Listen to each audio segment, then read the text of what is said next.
ఈ సాయంకాల సమయమందు కొద్దిసేపు మనము దేవుని యొక్క అద్భుతమైన మాటలు మనం ధ్యానిస్తామండి. హల్లెలూయా. దేవుని పరిశుద్ధ నామానికి మహిమ కలుగునుగాక.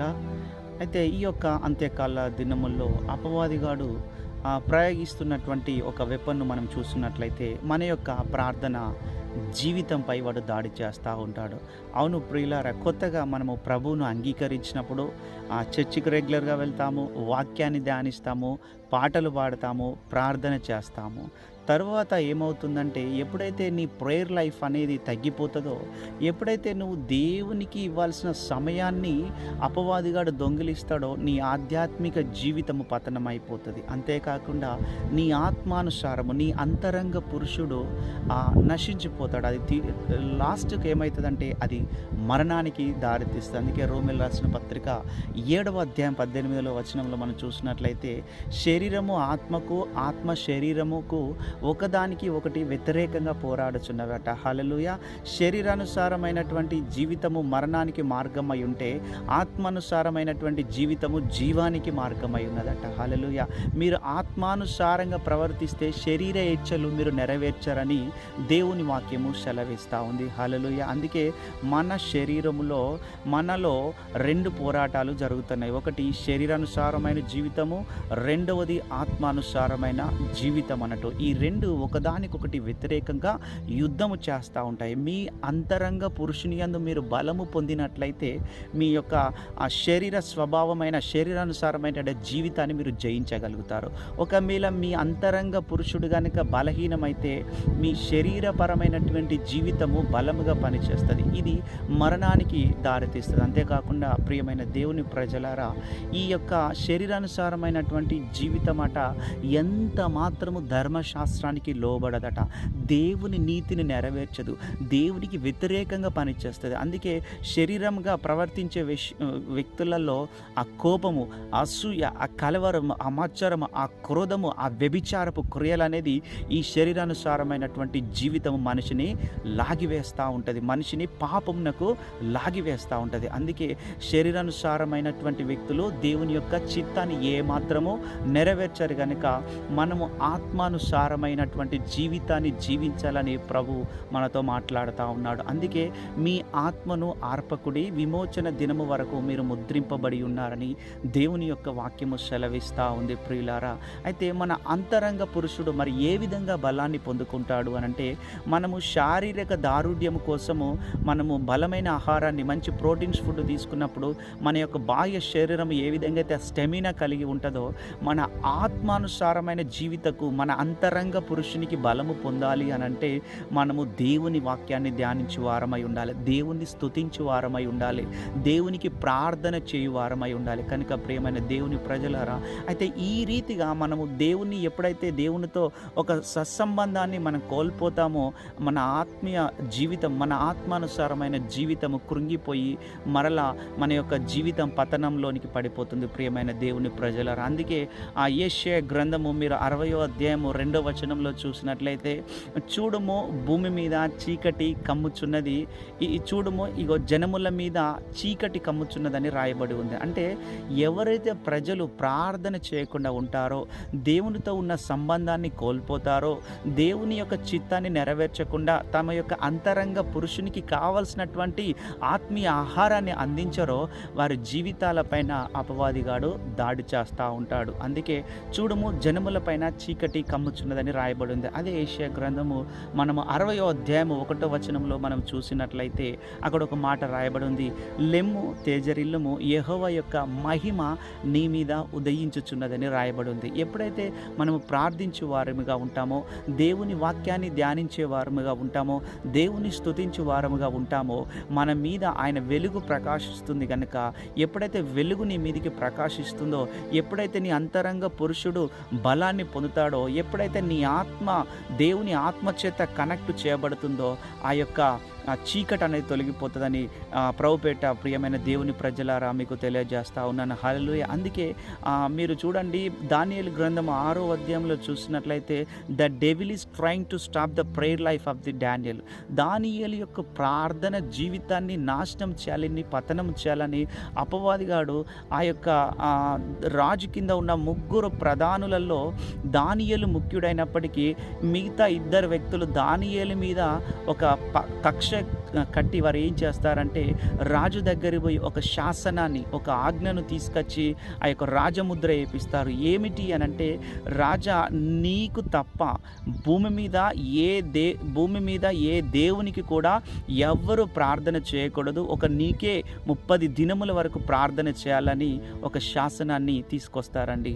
అయినను దానియేలు తన ఇంటిలోనికి వెళ్ళి యెరూషలేము తట్టు చేతులెత్తి దినమునకు 3 మారు ప్రార్థించే వ్యక్తిగా ఉన్నాడు. తన యొక్క ప్రార్థన జీవితంలో ఉన్నటువంటి ఇంపార్టెన్స్, యెహోవా ఉత్తముడని అతడు రుచి చూచి తెలుసుకున్నాడు గనుక తన యొక్క అంతరంగ పురుషుణ్ణి బలమును పొందుట కొరకు తన ఆత్మీయ ఆహారము ఎక్కడ ఉందో ఆయనకు తెలుసు కనుక తన యొక్క ప్రార్థన జీవితంలో ఇంత భయంకరమైన చట్టము ఉన్నప్పటికీ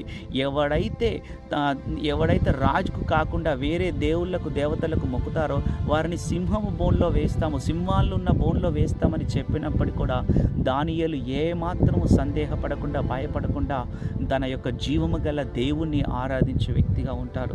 ఒకరోజు ఆ యొక్క ప్రధానులు అతన్ని గుర్తించి రాజు దగ్గరికి ఈ యొక్క పరిస్థితిని తెలియజేసినప్పటికీ కూడా దానియేలును సింహాల బోన్లో వేసినప్పటికీ కూడా దేవుడు తన దూతలను పంపించి ఆ సింహాల నోర్లను మోయించినట్లుగా మనం చూస్తూ ఉన్నాం. ప్రియులారా, ఇక్కడ నేను చెప్పాల్సిన విషయం ఏంటంటే, ఏ వ్యక్తి అయితే ప్రార్థన జీవితం ఆగిపోతుందో ఆ వ్యక్తి కానీ, ఆ యొక్క దేశ ప్రజలు కూడా, ఆ యొక్క జాతి ప్రజలు, ఆ వ్యక్తి ప్రజలు, ఆ కుటుంబం కూడా పతనం అవడానికి కారణమై ఉంటుంది. కనుక ప్రియులారా, ఎవరైతే ఈ మాటలు వింటున్నారో మీరు క్రీస్తుని అంగీకరించిన వారైతే, ఒకవేళ ప్రార్థన జీవితంలో మీరు పడిపోయి ఉంటే మరలా మీ యొక్క బలిపీఠాలు కట్టుకోమని ప్రభు పేరిట మీకు సెలవు తెలియజేస్తూ ఉన్నాను.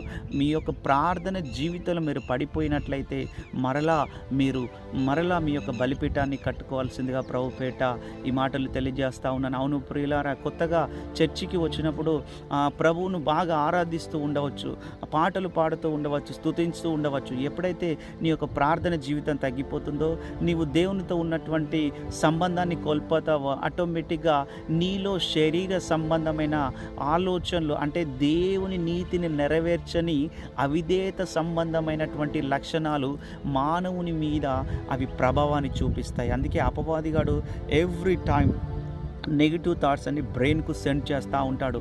అది వ్యభిచారం చేయడానికైనా ప్రేరేపించవచ్చు, దొంగతనము చేయడానికైనా ప్రేరేపించవచ్చు, హత్యలు చేయడానికైనా ప్రేరేపించవచ్చు. అంతేకాకుండా ఇక ఏదైనా సమస్య వచ్చినప్పుడు అపవాదిగాడు నీ బ్రతికేందుకు, నువ్వు చనిపో, నీకు అవసరమా, ఈ సమస్య నుంచి నీకు విడుదల రాదు అని వాడు నీ మీద డామినేట్ చేస్తూ ఉంటాడు. అందుకే స్పిరిట్ ఆఫ్ యాంగ్జైటీ అటాక్ చేయవచ్చు, the spirit of disappointment attack చేయవచ్చు, ద స్పిరిట్ ఆఫ్ సుసైడ్ కూడా జీవితాలపైన దాడులు చేస్తాయి. అందుకే చూడండి, కొంతమంది చాలా బలంగా దారుఢ్యంగా ఉన్నప్పటికీ అన్ఎక్స్పెక్టెడ్గా ఒకటేసారి వాళ్ళు చనిపోతూ ఉంటారు, సూసైడ్ చేసుకొని చనిపోతూ ఉంటారు. ఎందుకు కారణం అంటే వారి అంతరంగ పురుషుల్లో బలము లేదు, వారు శారీరక దారుఢ్యము కలిగారు, కానీ వాళ్ళ యొక్క ఆధ్యాత్మిక జీవితంలో వారు పతనమైన స్థితిలో ఉన్నారు. కనుక గట్టిగా వచ్చే ఈ యొక్క అపవాది యొక్క ఆ ఒత్తిడికి వారు బెండ్ అయ్యి వారి యొక్క తనువు చాలిస్తూ ఎంతోమంది చనిపోతూ ఆత్మహత్యలు చేసుకుంటున్న వారిని మనం చూస్తూ ఉన్నాం ప్రియులారా. అందుకే ప్రభు మనతో మాట్లాడుతూ ఉన్నాడు, మీ అంతరంగ పురుషుని యందు బలము పొందుకునుడి అంటున్నాడు. అందుకే దేవుని వాక్యం ఇలా రాయబడి ఉంది, ఎడతేక మీరు ప్రార్థన చేయడని రాయబడినది, విసుగగా ప్రార్థన చేయడం, మెలుకగా ఉండి ప్రార్థన చేయడం ఉంది. అందుకే మార్కు సువార్త 3వ అధ్యాయంలో చూసినట్లయితే, మీరు ఒక బలవంతుణ్ణి బంధించినప్పుడు వాని ఇంటిలో ఉన్న సామాగ్రిని ఎలా దోచుకొనగలరు? మీరు బలవంతుణ్ణి బంధించే అటువంటి అంతరంగ ఆత్మీయాలో శక్తి లేనప్పుడు వాడే మీకు మీ దగ్గరున్న దేవుడు అనుగ్రహించిన ఆశీర్వాదాలు దొంగిలించుకొని వెళ్ళిపోతాడు. అది మీ ఆరోగ్యమైనా కావచ్చు, మీ ఫైనాన్షియల్ బ్లెస్సింగ్స్ అయినా కావచ్చు, మీ కుటుంబం పరంగా ఉన్నటువంటి దేవుడు అనుగ్రహించిన ఎఫెసీయులకు రాసిన పత్రిక 1వ అధ్యాయం 3వ వచనంలో రాయబడిన ఆత్మ సంబంధమైన ప్రతి ఆశీర్వాదము దేవుడు మనకు అనుగ్రహించినట. అయితే వాటిని మనము పొందుకోకుండా ఆ యొక్క స్ట్రాంగ్ మ్యాన్ అపవాదిగాడు వాటి దొంగిలించుకొని వెళ్ళిపోతున్నాడు. కారణం ఏంటంటే మన అంతరంగ పురుషుల్లో మనము బలము లేనప్పుడు, మనము నియమము ప్రకారము ప్రార్థనలో పోరాడని వారిగా ఉన్నప్పుడు, మన ప్రార్థన జీవితంలో తక్కువ స్థితిలో మనం ఉన్నప్పుడు మన యొక్క ఆశీర్వాదాలన్నీ వాడు దొంగిలించుకొని వెళ్ళిపోతాడు. ఎప్పుడైతే నీ అంతరంగ పురుషుడు బలాన్ని పొందుతారో, నీవు ప్రార్థన జీవితంలో ఎదుగుతావో, నీవు ఆత్మలో అభివృద్ధి చెందుతావో, దేవుడు నిన్ను అన్ని విషయంలో అభివృద్ధి చెందే స్థితిలోనికి నేను తీసుకెళ్తాడని ప్రభుపేట ఈ మాటలు తెలియజేస్తూ ఉన్నాను. అంతేకాకుండా ప్రియమైన దేవుని ప్రజలారా, ప్రభు ఇలా మాట్లాడుతున్నాడు, నా యందు మీరు మీ యందు నా మాటలు నిలిచి ఉండడల్లా మీకేది ఇష్టమో అడుగుడు, అది మీకు అనుగ్రహించబడును అంటున్నాడు. అంటే దేవుని యొక్క మాటలంట మన హృదయంలో బలముగా నిలిచి ఉండాలి. సో అది మనము దేవుని యొక్క వాక్యాన్ని మెడిటేట్ చేసినప్పుడు అది మనకు వస్తుంది ప్రియులారా. అందుకే యెహోషువ 1:8 ఈ యొక్క ధర్మశాస్త్ర గ్రంథంలో రాయబడిన మాటలు తప్పిపోకుండానట్లు నీవు దివారాత్రములు వీటిని ధ్యానించినడలా నీ ప్రవర్తన సరిచేసుకుంటావట. ప్రియమైన దేవుని ప్రజలారా, దివారాత్రము దేవుని ధర్మశాస్త్రమందు ఆనందించువారు ధన్యులు, వారు ఆకువాడక తన కాలమందు ఫలమిచ్చు చెట్టు వలె ఉందరని దేవుని వాక్యము సెలవిస్తుంది ప్రియులారా. కానీ దేవునితో సంబంధాన్ని కలిగి ఉండకుండా, దేవుని వాక్యాన్ని ధ్యానించకుండా, ప్రార్థన జీవితాన్ని పెంచుకోకుండా, ఆత్మలో ఎదగకుండా, దేవుని స్తుతించకుండా, ప్రతిసారి నీలో ఉన్న శరీర సంబంధమైనటువంటి తలంపులు నీ అంతరంగ పురుషుణ్ణి బలం పొందకుండా డామినేట్ చేస్తూ ఉంటాయి ప్రియులారా. అందుకే ఇలాంటి సమయంలో మనం ఉపవాసాన్ని ప్రతిష్ఠించుకొని మన యొక్క అంతరంగ పురుషుని బలం పొందుకోవడానికి మన ఉపవాసం ప్రతిష్ఠించుకొని దేవుని సముఖములో మనం గడిపినట్లయితే దేవుని చిత్తాన్ని మనము నెరవేర్చువారమై ఉంటాము. అందుకే ఆత్మానుసారమైనటువంటి జీవితము జీవమునకు మార్గమై ఉన్నది. ప్రియమైన దేవుని ప్రజలారా, ఎవడైతే దేవుని ఆత్మ లేకపోతే వాడు కాదని వాక్యము సెలవిస్తుంది. కనుక ఈ మాటలు వింటున్న ప్రియ సహోదరి సహోదరుడా, ప్రస్తుతము నీవు ఎదుర్కొంటున్న నీ ప్రార్థన జీవితం ఎలా ఉందో ప్రభు నీతోట సూటిగా మాట్లాడుతూ ఉన్నాడు. అపవాది ఈ కడవరు దినములో నీ యొక్క ప్రార్థన యొక్క విలువ వాడికి తెలుసు. కనుక నువ్వు ఎప్పుడైతే ప్రార్థిస్తావో నీ కుటుంబం కట్టబడుతుందని, ఎప్పుడైతే నువ్వు ప్రార్థిస్తావో నీకు త్రోవలు అరణ్యంలో త్రోవను కలిగజేసిన దేవుడు, ఎడారిలో నదులను ప్రవహింపచేయగలిగిన దేవుడు, నీ శూన్యము లాంటి నీ బ్రతుకులో ఆయన అద్భుతము చేస్తాడని అపవాదికి తెలుసు. గనుక నీ ప్రార్థన జీవితం పైన వాడు దాడి చేస్తూ ఉన్నాడు. కనుక ఈ మాటలు వింటున్న ప్రియ సహోదరి సహోదరుడా, మరలా నీ ప్రార్థన జీవితాన్ని కట్టుకోమని ప్రభుపేట మనవి చేస్తూ ఉన్నాను. ప్రియులారా, మనమందరము ప్రార్థన చేసుకుందాం. ప్రేమగల దేవ, జాలిగల తండ్రి, మహోన్నతుడా, సర్వాధిపతి, సర్వశక్తిమంతుడా, ఈ సాయంకాల సమయమందు నీ ప్రియ బిడ్డల కొరకు నేను ప్రార్థన చేస్తున్నాను. తండ్రి, ఎంతమంది అయితే ఈ ప్రార్థనలో ఏకీభవించి ఉన్నారో వారి జీవితంలో ఒక అద్భుతము జరిగించమని ప్రార్థన చేస్తున్నాను. ఒక ఆశ్చర్య కార్యము జరిగించమని ప్రార్థిస్తున్నాను. The spirit of the Lord touch them right now in the name of Yeshua. ప్రభా, వారు ఎటువంటి పరిస్థితుల గుండా వెళుతున్నారో వారి జీవితంలో విడుదల కలిగచేయమని ప్రార్థిస్తున్నాను. ఒకవేళ వారు అనారోగ్యంతో దీర్ఘకాల వ్యాధులతో బాధపడినట్లయితే నజరేయుడైన యేసు క్రీస్తు నామమున వారి మీద స్వస్థతను ప్రకటిస్తూ ఉన్నాను. ఒకవేళ వారు మాంత్రిక శక్తుల చేత బంధింపబడిన వారైతే యేసు నామమున విడుదల ప్రకటిస్తూ ఉన్నాను. ఇదిగో ప్రతి విధంగా డిప్రెషన్ స్పిరిట్ నుంచి విడుదల ప్రకటిస్తున్నాను. సూసైడల్ థాట్స్ నుంచి విడుదల ప్రకటిస్తున్నాను. యేసు నామమున దేవాన్ని అగ్ని చేత వారిని నింపమని ప్రార్థిస్తున్నాను. ప్రతి అంధకార చీకటి శక్తి పోరాటము ఈ బిడ్డలను విడిచి వెళ్ళిపోమని ఆజ్ఞాపిస్తున్నాను. దైవికమైన శక్తి వారి మీదకి దిగి వచ్చునుగాక. ప్రవ్వా, నేను పలుకుతుండగానే వారి జీవితంలో సమాధాన కర్తయగు దేవవారి గృహంలో మీరు దిగిరమ్మని ప్రార్థిస్తున్నాను. ఆ గృహం అంతా నీ వెలుగు చేత నింపబడునుగాక. దేవాని కృప వారి మీద పడునుగాక. దైవికమైన స్వస్థత వారి మీదకి వచ్చునుగాక. ప్రవ్వా, ఇదిగో తల నుండి అరికాల వరకు ఈ బిడ్డలను ముట్టి స్వస్థపరచమని యేసు నామమున అడుగుచున్నాను తండ్రి. ఆమేన్. ఆమేన్. Praise the lord.